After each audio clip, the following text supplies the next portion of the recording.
دا اوښ دی دا به حلالۍ او دغه کړي کې به تاسو ته د دې کې کباب تیارېږي. دا بالکل مخامخ تاسو ته به ښکاري. د دې کباب روزانه ملاویږي د سحر نه والې در 2 بجو پورې او بیا د ماسخوتن پورې هم ملاوي.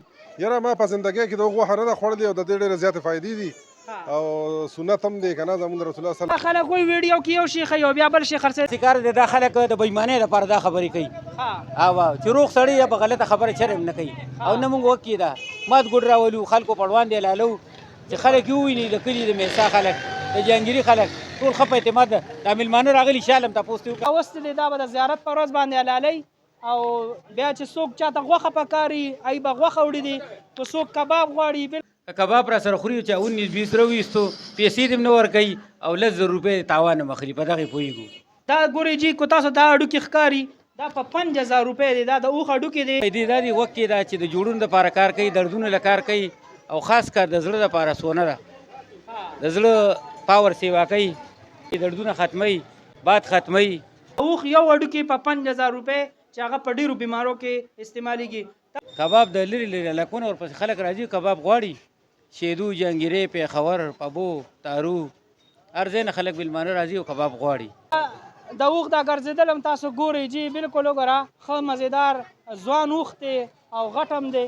دا میسا کلي کې دغه شان دی ښایسته او خوبصورته اوښان راولي او هغه حلالۍ د غوښې دپاره هم چې هغې نه خلک غوښه اخلي او بیا په هغې کې کباب هم کېږي. دلته کې مخامخ کړۍ لګولې دي د دې اوښ دا غوښه په کباب کې مچوي او خرڅولو دپاره راوړي خلک ترې غوښه موړي ولې چې د اوښ غوښه کې ډېرو زیاتو بیمارونو شفا هم ده. السلام علیکم. وعلیکم سلام خیر ورا شکر دی. دا اوښ مو نن راوستو؟ دا مو نن راوستی که خیر زیارت پر ورځ به حلالوو انشاءالله او کبابو کې به مچوو دغسې غوښه به هم خرڅوو او ټول هفته غوښه موږ سره میلاویږي. دا کبابو دپاره موږ راوستی بس خلک غوښه هم داسې مونږ اورېدلي دي وایي ستاسو اوښان کمزوري دا خو ماشاءالله خوبصورته اوښ مو راوستی دی او ښه مزېدار ځوان هم دی او دا بالکل په دې ویډیو کې مخامخ دی. وګورئ جي چې کوم یو کس کمنټ کې وایي چې دی اوښ مات ګوډ راولي دا مخامخ اوښ دی تاسو ته به ښکاري چې دا به بالکل د زیارت پر ورځ باندې دی حلالۍ چې بیا به تاسو ته کباب کې مچوي او تیاره غوښه هم به در باندې خرڅوي.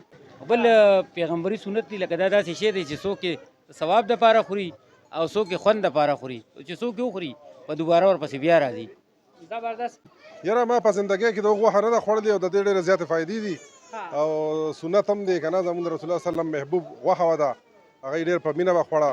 زما هم دا په زړه کې دغه و دا مکلته کې نه میلاویږي په قریب و جوار کې چته هم د دې حلاله نه کېږي نو دا دی او دلته کې موقع ورکړې ده دې خلکو ته چې دی د غوښه خوړی هم شي او په کبابو کې هم خوړی شي دغسې هم خوړی شي. زما یو غټ ارزو تمنا مې وه ما وی چې زه راشم او د غوښه زه خپله وخورم په زندګۍ کې چې دا مې په زړه ارمان نه شي د غوښه مې نه ده خوړلې.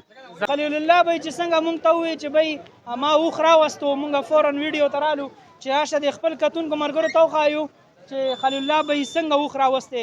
بالکل تاسو ته به ښکاري دې ته چکر لږ ورکوي د اوښ ته بالکل دی سره روزانه د سحر نه هم کباب میلاویږي غرمې نه میلاوي 11 بجې شروع کړو 11 بجې شروع کوو او 2 بجو پورې کار کوو 2 بجو پورې ماسپښینه پورې کباب خرڅوو 11 بجو نه بیا 2 بجې